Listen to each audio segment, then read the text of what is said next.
Nah, materi tentang NFT, blockchain, and cryptocurrency ini perlu saya angkat lagi agar literasi digital kita tentang masalah ini itu cukup kaya. Apalagi NFT, cryptocurrency, dan blockchain ini menjadi pembahasan yang cukup viral di mana-mana, di banyak kajian akademis, perguruan tinggi, dan bahkan juga organisasi-organisasi kemasyarakatan, baik itu Muhammadiyah, NU, MUI, kajian-kajian, dan juga banyak tempat. Dan saya merasa perlu kita angkat di sini supaya kemudian ini lebih kaya tentang hal ini ya. Jadi apa sebenarnya tentang NFT? Untuk memahami NFT tentu saja kita harus membahas tentang blockchain dan cryptocurrency dulu. Supaya nanti kita tahu bedanya. Nah, karena ada banyak yang memasukkan NFT itu sebagai dari cryptocurrency gitu. Sehingga kita perlu bahas dulu tentang blockchain dan cryptocurrency, lalu kita baru membahas tentang NFT. Dan pembahasan ini Pak Mangisti dan juga para jamaah sekalian, itu akan memperkuat kita tentang komunitas, tentang fungsi komunitas. Ada banyak yang tidak bisa dipahami oleh banyak orang, tapi kemudian kita bisa jelaskan itu melalui kekuatan komunitas, maka sesuatu yang tidak masuk akal itu menjadi masuk akal dan masuk ke dalam nalar logika kita gitu. Baik. Jadi kita bicara cryptocurrency dulu ya. Ini mengulang. Cryptocurrency itu adalah bagian dari sejarah uang. Jadi cryptocurrency itu bukan e-money. Nah, ini yang perlu kita pahami dulu.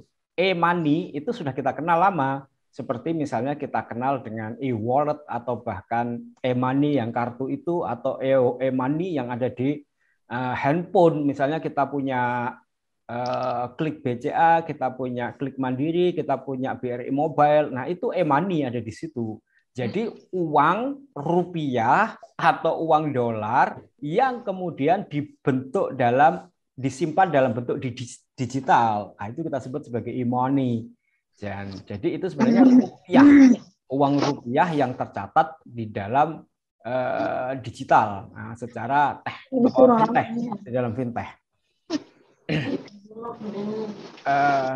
Sementara cryptocurrency itu bukan e-money, bukan sekedar e-money, dia adalah mata uang. Jadi kalau kita mau bicara tentang cryptocurrency itu kita setarakan dia dengan rupiah, kita setarakan dia dengan dolar, dia setarakan dia dengan real, kita setarakan dia dengan yen, kita setarakan dia dengan euro. Jadi cryptocurrency itu adalah mata uang digital. Nah, jadi saya ulang, cryptocurrency itu adalah mata uang digital. Jadi dia setara dengan rupiah, dia setara dengan yen, dia setara dengan US dollar.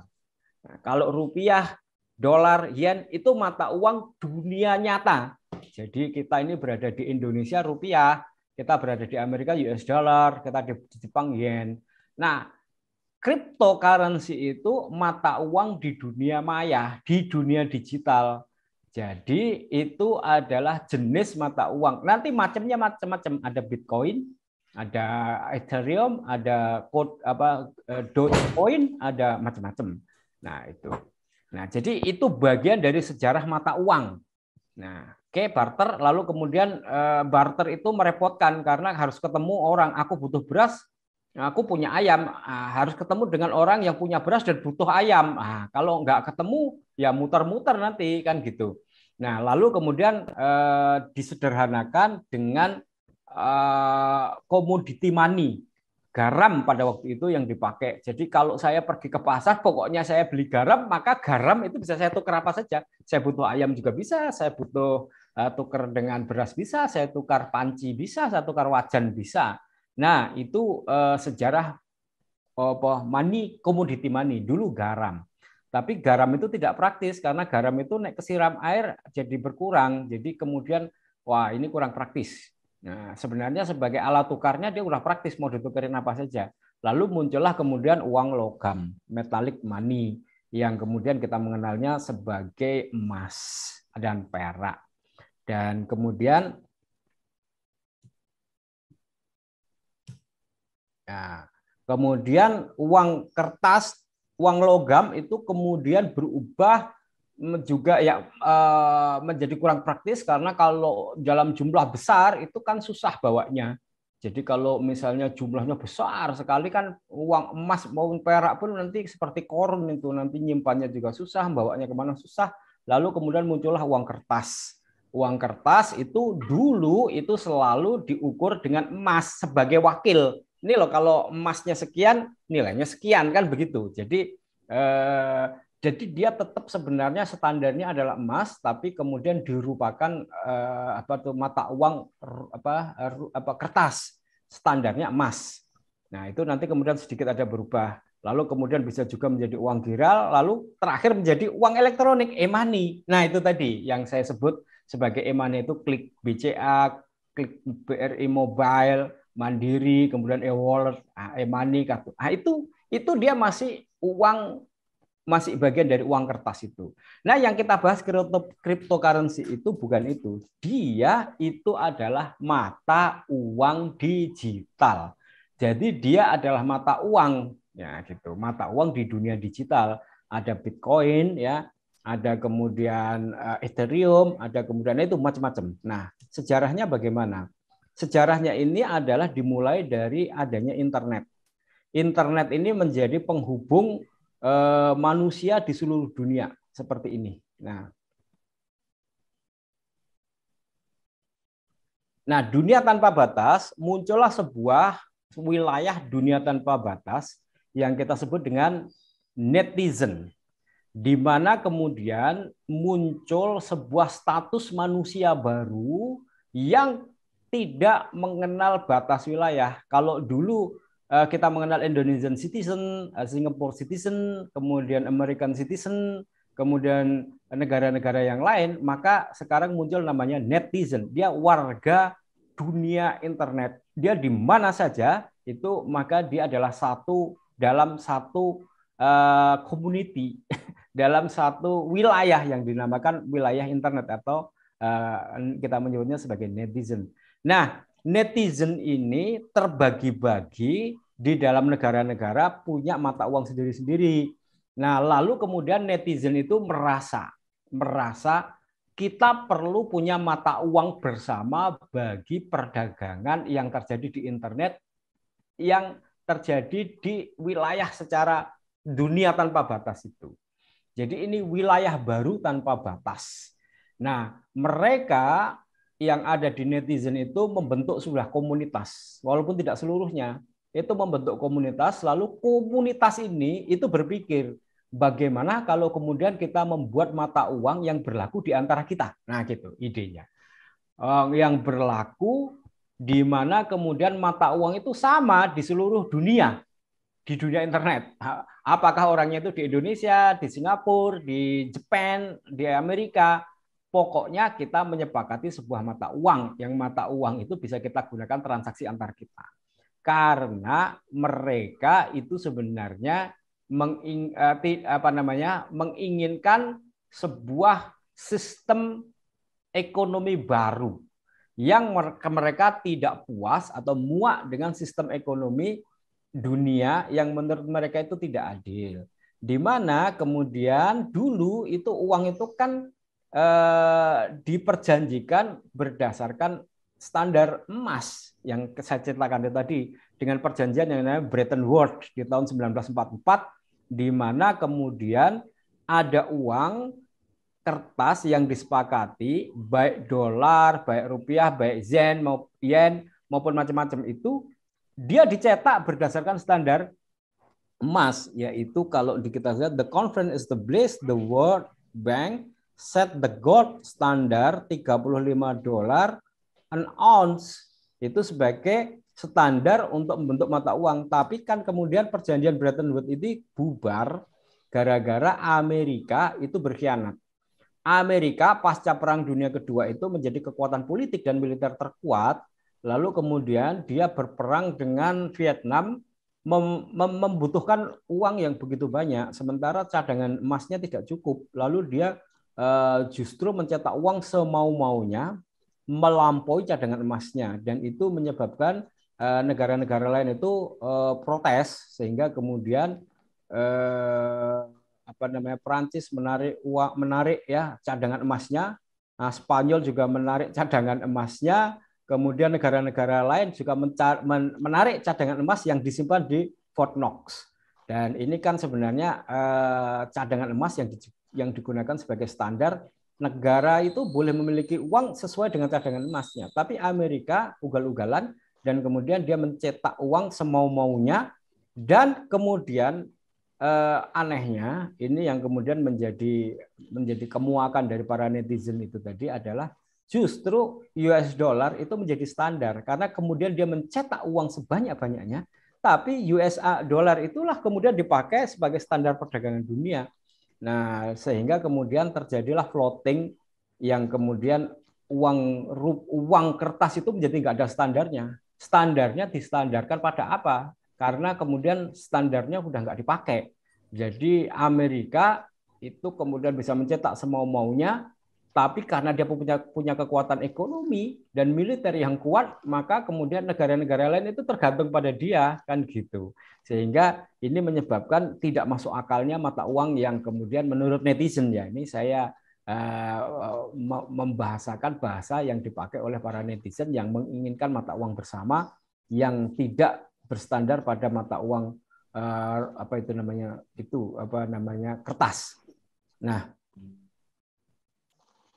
Nah, dan juga kemudian mata uang itu yang US dollar, standarnya US dollar itu menjadi tidak masuk akal. Kenapa satu US dollar bisa 14.000 rupiah?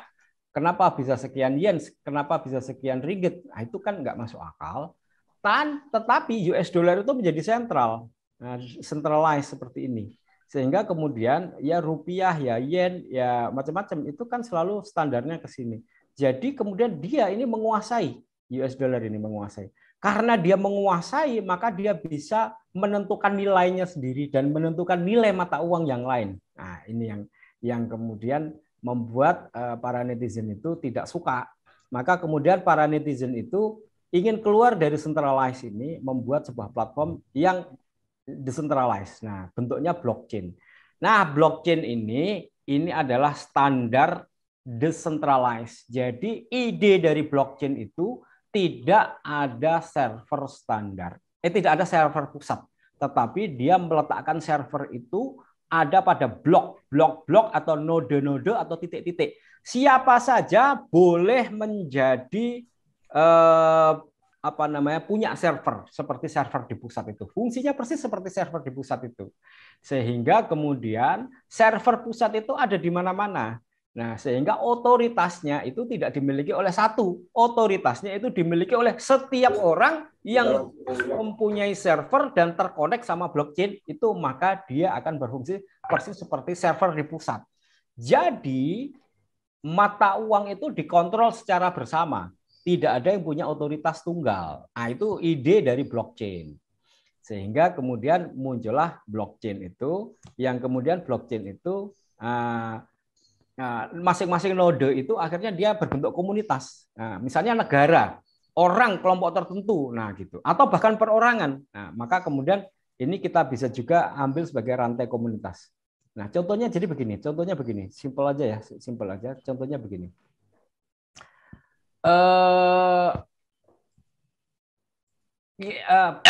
Ini pada Bitcoin. Jadi Bitcoin itu pada awalnya satu komunitas internet. Itu jumlahnya nggak banyak. Nah, ini mesti dipahami. Jumlahnya nggak banyak. Dia satu komunitas. Jumlahnya cuma ribuan orang di seluruh dunia.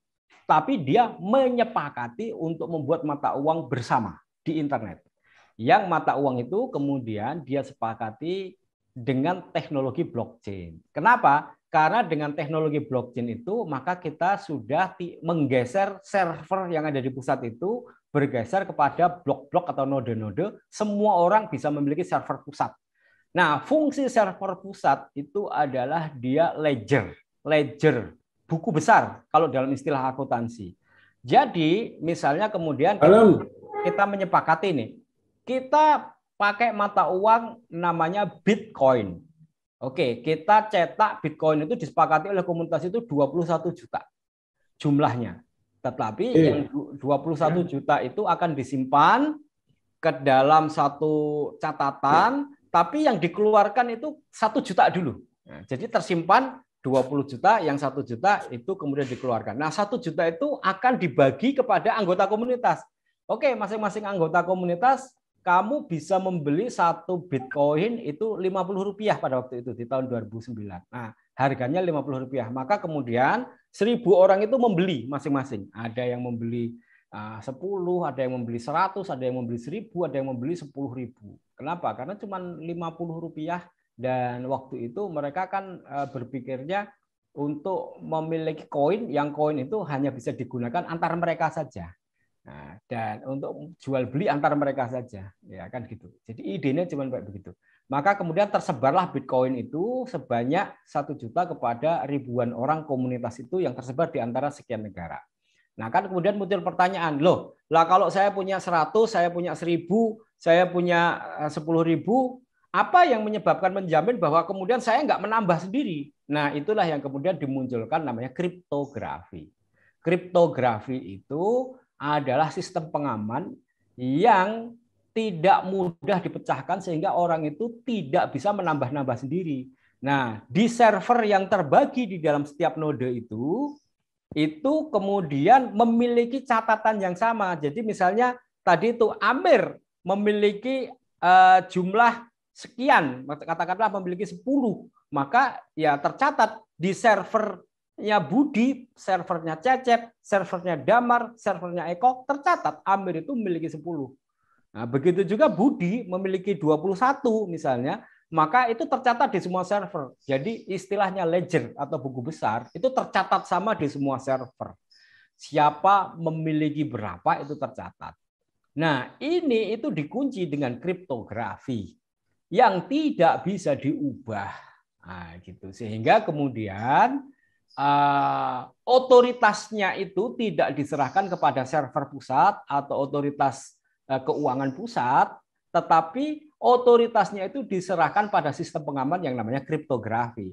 Nah, kriptografi itu tidak bisa dipecahkan dengan mudah. Dia sebuah persamaan yang rumit.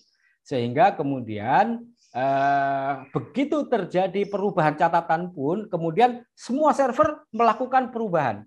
Jadi misalnya terjadi perubahan, si Amir itu kemudian mentransfer kepada Budi 5 koin.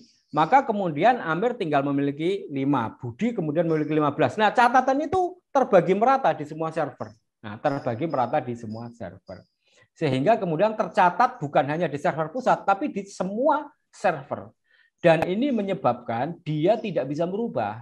Kenapa? Karena Amir tadi misalnya dia berlaku curang. Oke, aku tadi sudah mentransfer 5 kepada Budi. Lalu kemudian servernya kan ada di Amir. Lalu dia melakukan perubahan. Lalu dia melakukan perubahan, mestinya dia miliknya 5, tapi kemudian diubah memiliki 15 misalnya. Nah, itu tidak bisa dilakukan oleh Amir. Sebab apa? Ketika Amir itu merubah catatan di servernya dia, maka akan terjadi perbedaan dengan yang ada di servernya Budi, Cecep, Damar, dan Eko. Di servernya Budi, Cecep, Damar, dan Eko, itu dia tercatat cuma 5 memiliki, kok dia 15, maka sistem secara otomatis akan menimpa catatan yang salah itu, yang berbeda itu. Yang 15 itu langsung akan berubah menjadi 5. Dia ubah lagi jadi 20, akan otomatis akan berubah lagi jadi 5 sesuai dengan apa yang tercatat di seluruh server yang lain. Nah, itu blockchain itu sistem keamanannya seperti itu. Jadi mengapa disebut dengan blockchain itu adalah karena di situ ada blok-blok yang menyimpan catatan yang sama, lalu chain ada rantai penghubungnya, dan rantai penghubungnya itu memberikan kontrol secara bersama sehingga tidak mungkin ada satu orang yang bisa berbuat curang. Kalau dia berbuat curang, maka sistem secara otomatis akan mengkoreksi menjadi catatan yang benar yang tercatat di semua server. Nah, itu blockchain. Dan itulah yang kemudian digunakan untuk Bitcoin. Nah, Bitcoin itu kemudian menggunakan catatan seperti itu. Jadi ketika dia membagikan mata uang yang nama Bitcoin, 1 juta terdistribusi kepada ribuan orang itu, tercatat dengan cara seperti itu, maka kemudian masing-masing orang memiliki Bitcoin memiliki koin dengan jumlah sendiri-sendiri.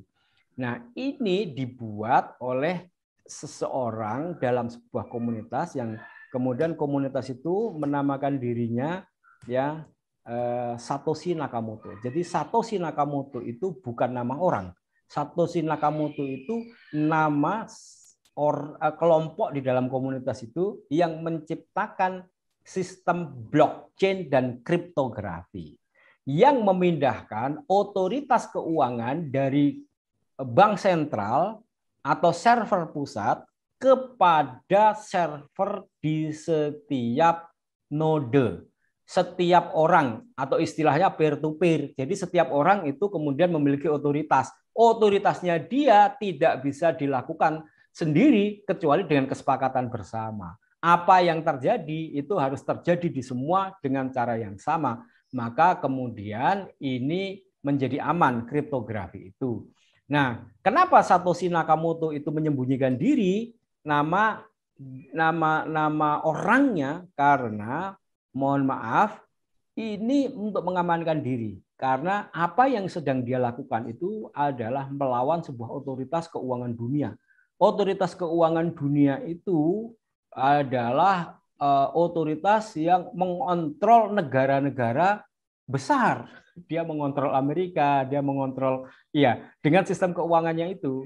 Nah, karena sistem politik dunia itu sebenarnya dikontrol oleh sebuah sistem keuangan. Dengan sistem keuangan itulah dia mengontrol sistem hegemoni dunia itu.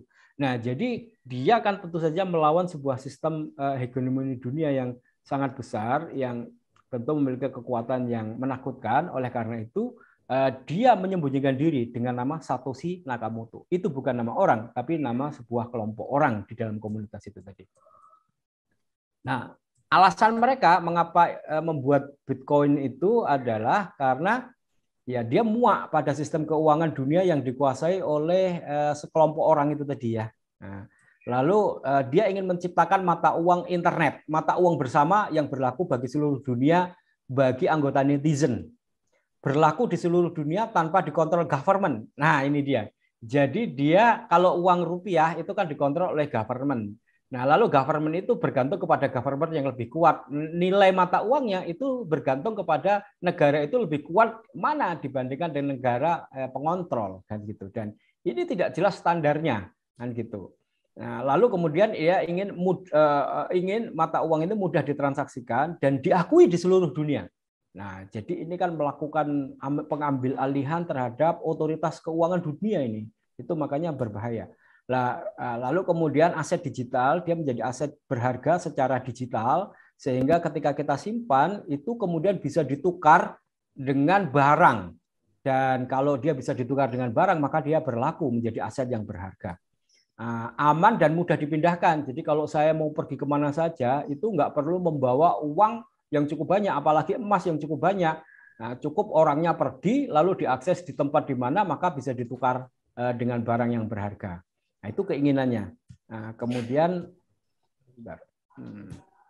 transaksi bisa dilakukan tanpa perantara bank. Nah, jadi dia itu juga menginginkan, kalau sekarang ini kan kita bertransaksi, uang itu kan pasti melalui perantara bank. Jadi uang saya simpan di satu bank. Lalu saya akan mentransfer kepada orang yang lain, maka orang yang lain itu harus berada pada bank itu. Maka kemudian saya bisa baru bertransaksi. Atau mungkin dia berada pada bank yang berbeda, maka bank itu kemudian melakukan transaksi antar bank. Nah, ini yang kemudian menyebabkan ada biaya bank yang cukup besar. Jadi dia menginginkan mata uang itu peer to peer, jadi langsung orang ke orang tanpa ada bank. Nah, jadi ini kan memusuhi otoritas keuangan dunia, memusuhi sebuah sistem keuangan dunia yang namanya bank. Nah, ini kan berbahaya. Oleh karena itu mereka itu menyembunyikan diri.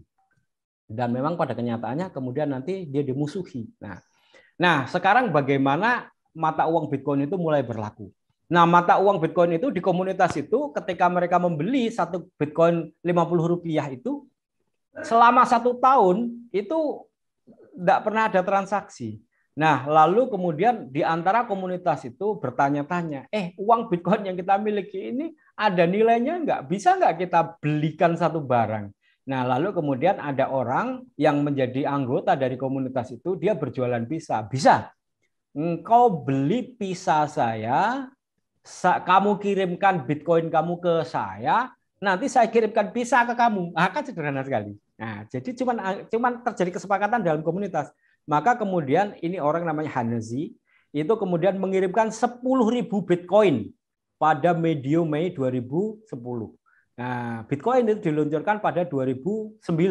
Jadi 1 tahun setelah itu terjadilah transaksi pertama, yaitu 10.000 Bitcoin ditukarkan dengan 2 pizza. Jadi satu pizza itu 5.000 Bitcoin.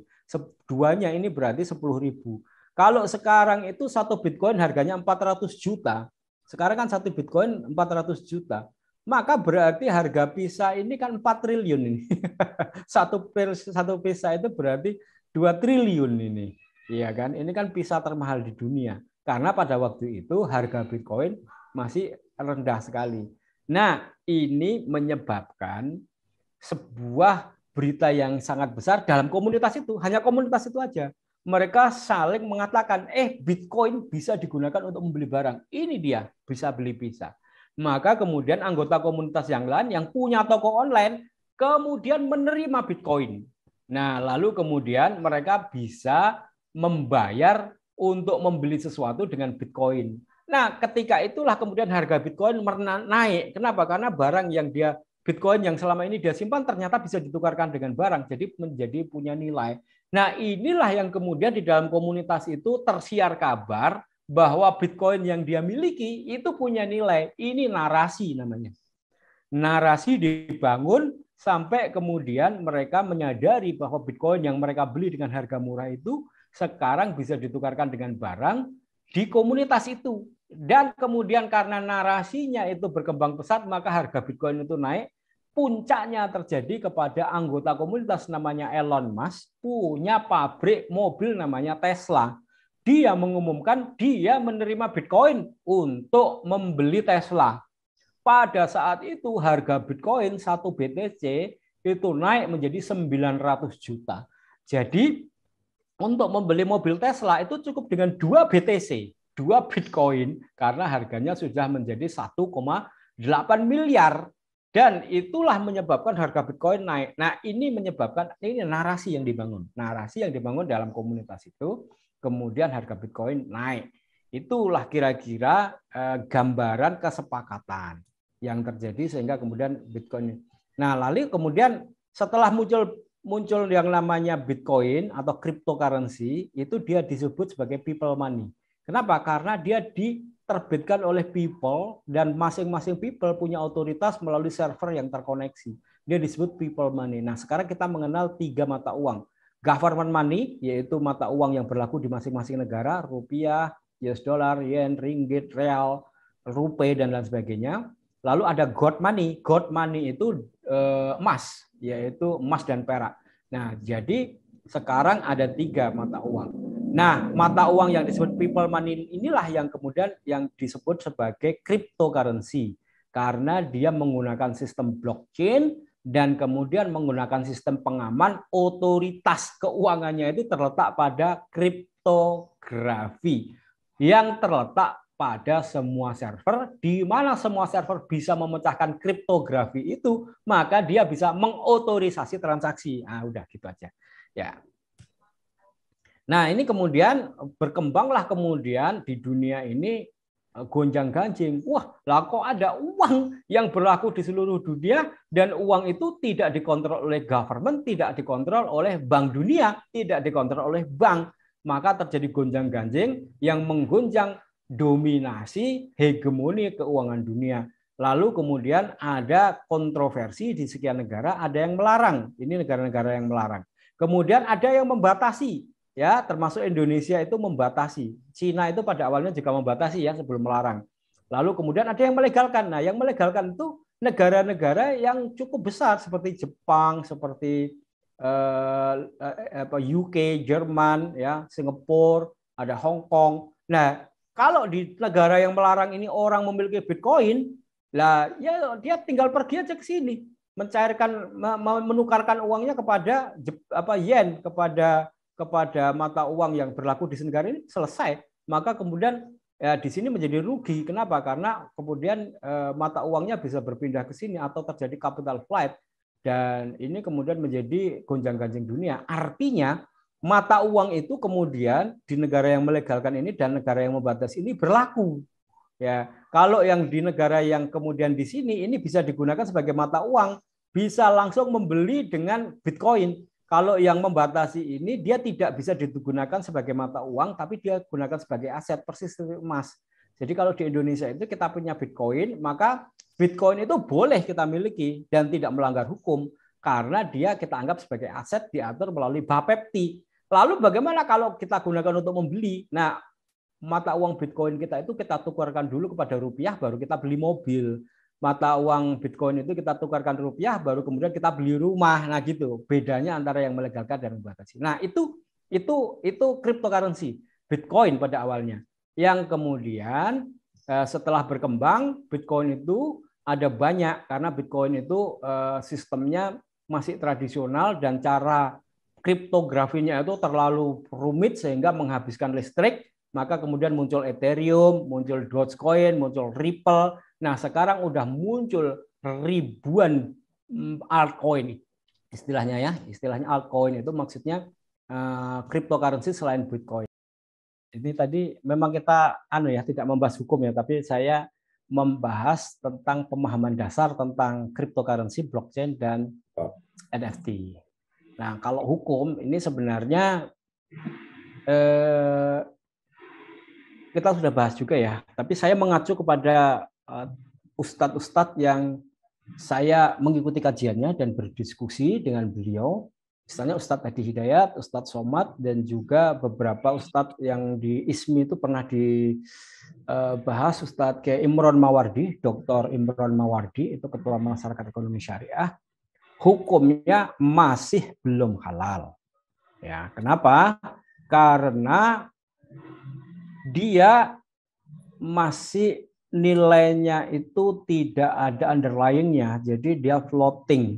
Jadi dia itu bisa berubah cepat, nilainya naik atau turun dengan cepat, dan itu bisa digunakan untuk spekulasi atau gambling. Lalu orang-orang itu membeli Bitcoin, Ethereum, dan segala macam aset digital itu niatnya adalah invest agar nanti tiba-tiba naik. Ketika naik, maka kemudian dia mendapatkan keuntungan atau gain. Nah, ini yang menyebabkan dia dihukumi belum halal. Nah, belum halal itu ya bisa haram, bisa mubah, bisa pokoknya belum halal. Nah, tergantung situasi dan kondisinya. Pada umumnya kemudian dikatakan haram. Nah, tetapi saya sepakat dengan itu. Tetapi keharamannya itu harus kita sepakati dan kita pahami. Letaknya kepada dia tidak distandarkan kepada underlying tertentu. Itu kemudian nilainya kemudian tergantung kepada narasi yang berhasil diciptakan. Kalau narasinya bagus naik, tapi kalau narasinya jatuh ya jatuh. Seperti Bitcoin itu kemudian diciptakan narasi bisa digunakan untuk membeli Tesla, naik. Tapi kemudian ketika di China itu dilarang dan kemudian seluruh penambang Bitcoin, padahal jumlahnya 70% penambang Bitcoin itu ada di Cina, dilarang dan bahkan kemudian ditangkapi, maka kemudian nilainya turun. Nah, sehingga kemudian apabila kita berhasil menciptakan cryptocurrency, tetapi dia underlying gold money, underlyingnya emas, maka kemudian dia menjadi stable.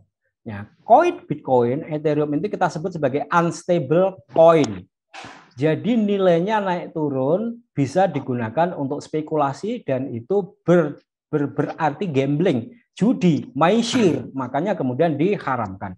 Kalau kemudian kita berhasil menciptakan sebuah cryptocurrency, nilainya itu stabil, distandarkan pada emas, maka dia stabil, maka nilainya tidak naik turun. Maka keuntungannya apa? Keuntungannya satu, kita memiliki mata uang berstandar emas seperti dinar dan dirham dan berlaku bagi seluruh dunia. Ini yang berbahaya. Bayangkan saja Bitcoin itu hanya dipakai oleh sebuah komunitas yang jumlahnya nggak banyak pada awalnya, hanya ribuan orang. Lalu itu bisa mengguncang dunia. Anda bisa bayangkan, orang Islam di seluruh dunia ini jumlahnya 2 miliar. Komunitas Muslim lalu menyepakati sebuah mata uang stable berdasarkan emas, lalu dipakai oleh komunitas Muslim seluruh dunia yang jumlahnya 2 miliar. Buyar itu.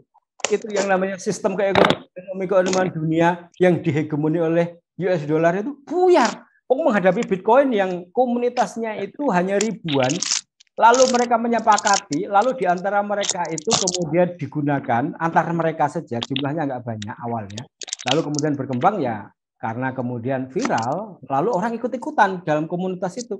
Bagaimana yang terjadi kalau umat Islam yang di seluruh dunia jumlahnya miliar ini menyepakati sebuah mata uang bersama? Wah, itu bisa menjadi kacau, itu sistem keuangan dunia hancur. Itulah makanya kemudian berbahaya sekali kalau umat Islam itu membuat mata uang kripto standar emas dipakai oleh umat Islam seluruh dunia. Itu harap dipahami. Itu berarti berhadapan-hadapan dengan kekuatan militer yang memiliki kekuatan militer terkuat di seluruh dunia bergabung gitu. Cina, Amerika gabung melawan Islam bisa-bisa gitu. Kira-kira gitu ya. Ini kekuatan komunitas itu sangat kuat ya, sangat luar biasa dalam membuat narasi, apalagi membuat kesepakatan, apalagi kesepakatan mata uang. Nah, itu komunitas Muslim jumlahnya banyak kan, kalau bisa bersepakat akan luar biasa. Kira-kira kayak gitu ya. Itu tadi makanya saya mengatakan, saya tidak mengatakan haram tapi belum halal. Kenapa? Karena haramnya itu apabila berniat memiliki aset untuk spekulasi. Spekulasinya itu kan yang kemudian disebut gambling. Gambling itu kan yang disebut dengan judi. Judi itu yang disebut maisir. Nah, kalau saya berada di Jepang, lalu saya kemudian sakit, lalu harus membeli obat di toko online di Jepang dan harus membayarnya dengan Bitcoin atau Ethereum.